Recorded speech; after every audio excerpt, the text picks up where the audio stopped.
Assalamualaikum warahmatullahi wabarakatuh. Perkenalkan, nama saya Muhammad Rafiul Haq dari PKOC dengan NIM 2404486. Di sini saya akan menjelaskan tentang teori latihan.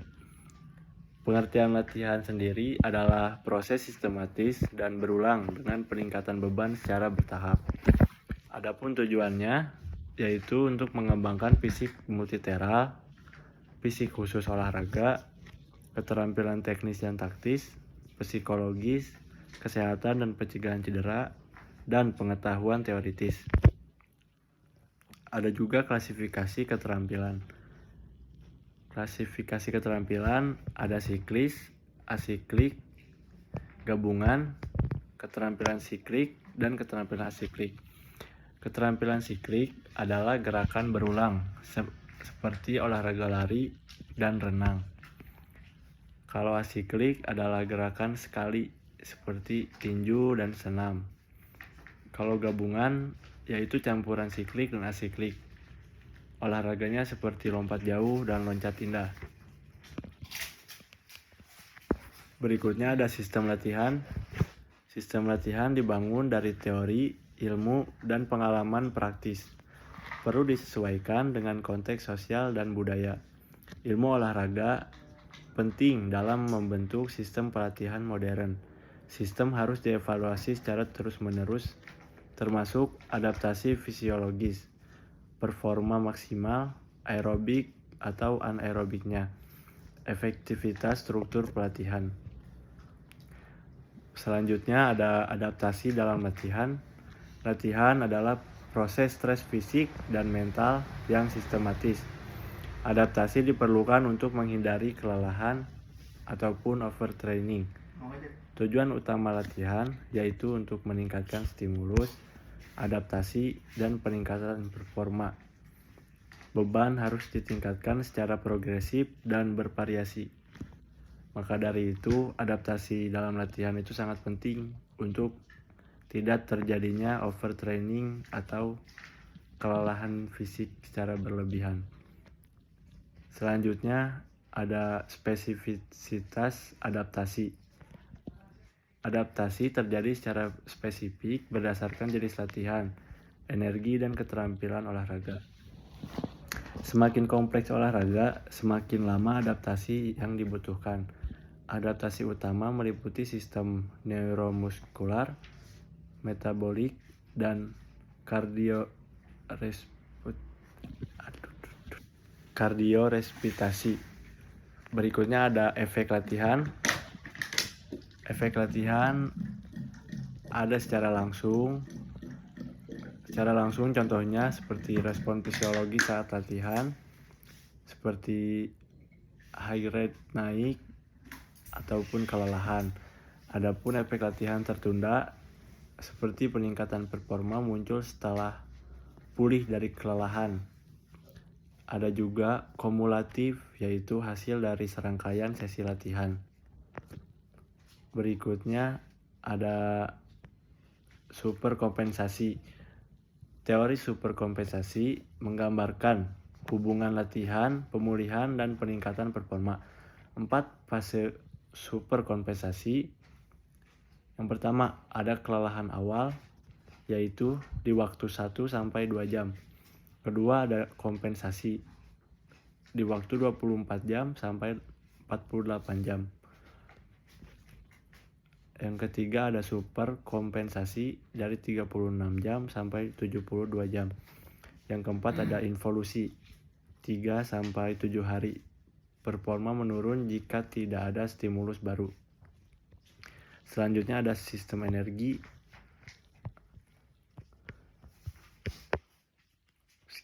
Prinsip latihan efektif. Pemahaman sistem energi sangat penting untuk merancang latihan. Variasi intensitas dan durasi latihan mempengaruhi adaptasi sistem energi. Kombinasi latihan teknis, taktis, dan pengendalian bioenergetik sangat disarankan. Ada konsep umum dalam teori latihan. Latihan olahraga harus mencakup 5 aspek utama. Nah, ini yang sangat penting untuk kita sebelum memulai latihan olahraga. Yang pertama ada fisik, kedua ada teknik, ketiga ada taktik, keempat ada psikologis, kelima ada teori. Semua aspek ini saling berhubungan dan berkontribusi pada performa maksimal atlet. Pelatihan fisik adalah fondasi utama untuk pengembangan aspek lainnya.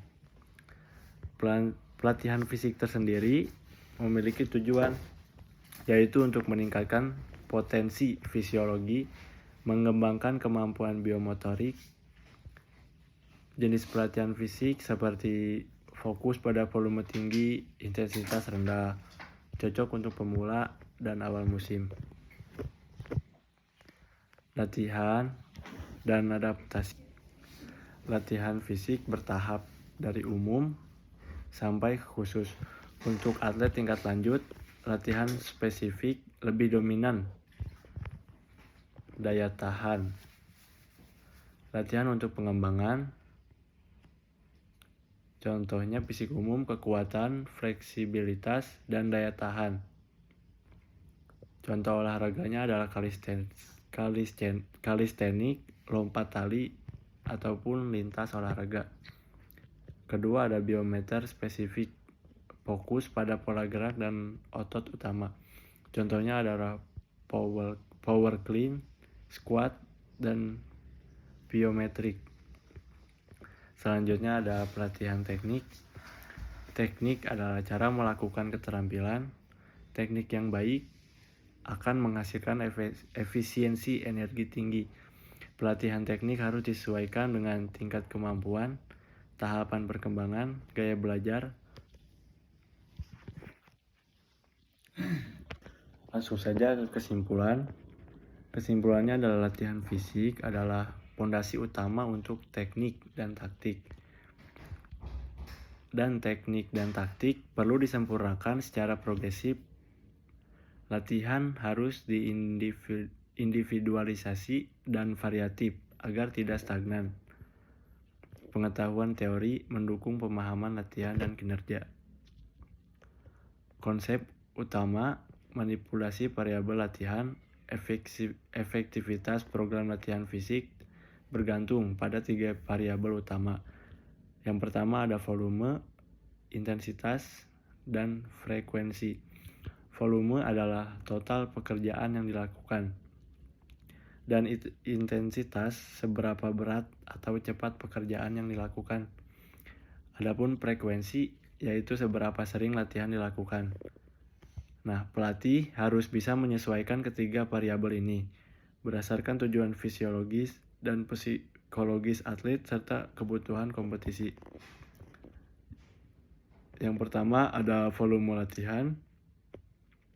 Definisi volume latihan adalah total jumlah pekerjaan dalam latihan dinyatakan dalam waktu, jarak, repetisi, ataupun tenas. Metode pengukuran ada ketahanan, kekuatan, dan biometrik. Peningkatan volume, tambah frekuensi latihan, tambah volume, dan lain-lain. Langsung saja ke kesimpulannya. Kesimpulan volume dan intensitas harus dimodulasi secara sistematis untuk mendorong adaptasi maksimal. Intensitas tinggi sama dengan kemajuan cepat tapi rendah kelelahan, dan intensitas rendah sama dengan stabil tapi lambat kemajuan. Rencana latihan perlu mempertimbangkan usia, tingkat latihan, dan kemampuan pemulihan atlet. Berikutnya ada relationship between volume and intensity, yaitu hubungan antara volume dan intensitas latihan. Volume dan intensitas berbanding terbalik. Jika intensitas tinggi, maka volume akan berbalik menjadi rendah, dan sebaliknya. Kedua variabel ini tidak bisa dipisahkan karena kombinasi keduanya menentukan beban kerja dan stres fisiologis. Adapun peningkatan beban kerja dapat ditingkatkan dengan menambah jumlah repetisi atau jarak dengan intensitas yang diturunkan. Juga bisa dengan menambah jumlah set atau latihan. Contoh, dalam renang jarak jauh, volume ditingkatkan melalui panjang, interval, atau jumlah sesi latihan. Nah, ada strategi manipulasi volume. Strateginya adalah bisa dengan menambah durasi sesi latihan, bisa dengan menambah frekuensi latihan mingguan, bisa dengan menambah jumlah set, repetisi, atau elemen teknis.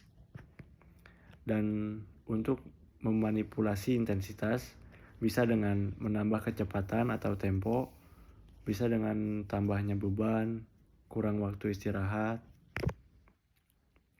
Selanjutnya ada fisiologi dan adaptasi. Overload progresif penting untuk menstimulasi adaptasi. Volume dan intensitas yang terlalu tinggi atau tajam dapat memicu maladaptasi atau overtraining yang akan menyebabkan cedera.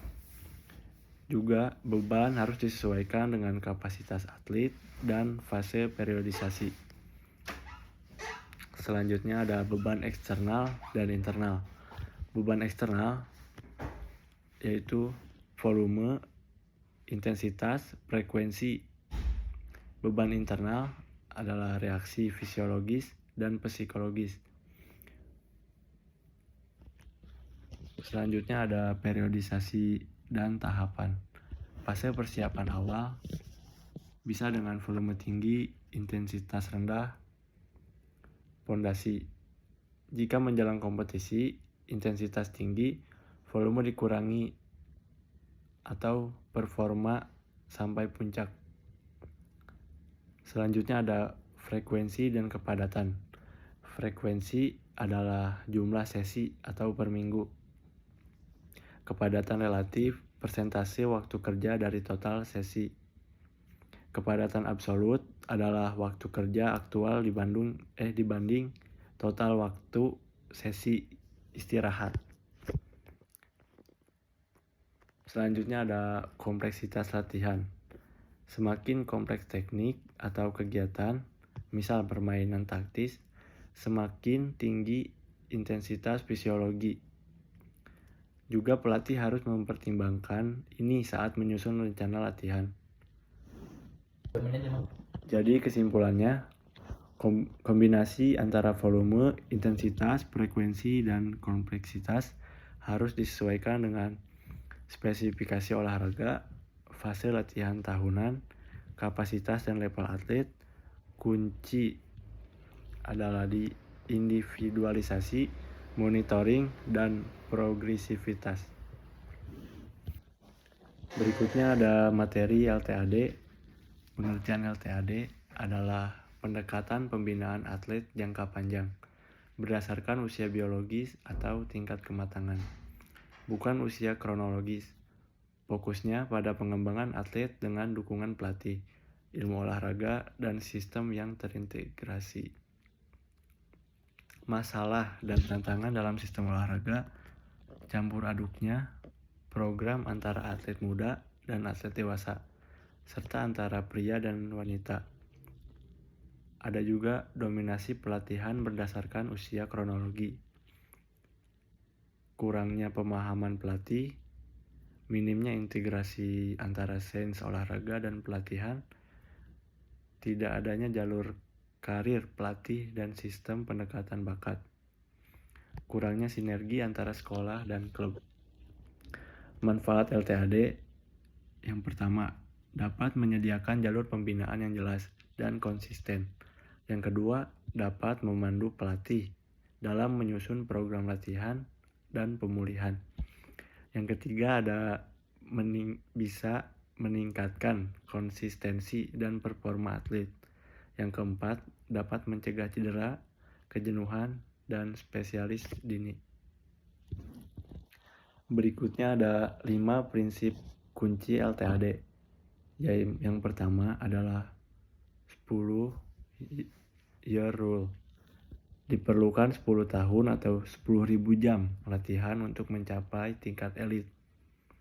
Yang kedua ada fundamental, yaitu keterampilan dasar seperti lari, loncat, lempar, itu sangat penting. Yang ketiga ada spesialisasi, yaitu menghindari spesialisasi dini sebelum usia 10 tahun. Yang keempat ada development age, dengan berfokus pada perkembangan biologis, bukan usia kronologis. Yang kelima ada windows of trainability, yaitu periode kritis untuk melatih stamina, kekuatan, kecepatan, keterampilan, dan kelenturan. Selanjutnya, model tahapan LTAD. Yang pertama, fundamental. Dari umur 6-9 tahun perempuan dan 6-10 tahun laki-laki. Fokus pada keterampilan dasar dan permainan menyenangkan. Yang kedua, training to train. Dari umur 9-13 tahun perempuan dan 12-14 tahun laki-laki. Umur segitu harus berfokus pada kondisi fisik dasar dan teknik latihan. Yang ketiga, training to complete. Di umur 13-17 tahun perempuan, dari 14-18 tahun laki-laki. Penekanan pada kompetisi dan teknik taktik individu. Yang keempat ada training to win. Dari umur 17 plus perempuan dan 18 plus laki-laki. Optimalisasi performa untuk ajang kompetisi tingkat tinggi.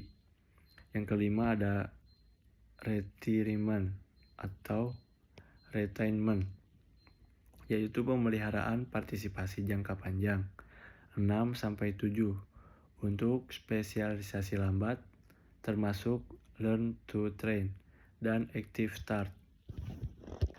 Yang terakhir ada implikasi praktis.